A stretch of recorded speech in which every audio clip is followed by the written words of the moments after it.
If you are wondering how many eSIMs can we add into iPhone 17e, then the answer seems to be a little bit unclear because according to Apple's website, we can store 8 or more eSIMs. So there seems to be like a bottom line, the 8 eSIMs that we can activate, well, not activate, but add into our iPhone 17e.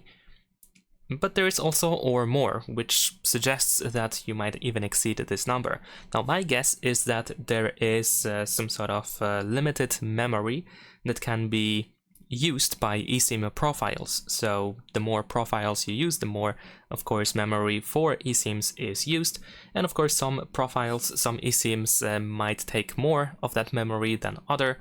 So usually the average amount of eSIMs that you can store is probably around 8, but there is a chance that you can add actually more.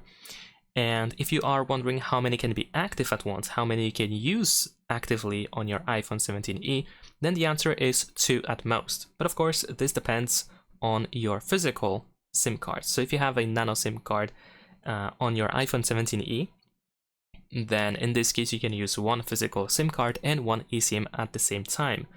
If you deactivate your physical SIM, then you can use 2 eSIMs at the same time.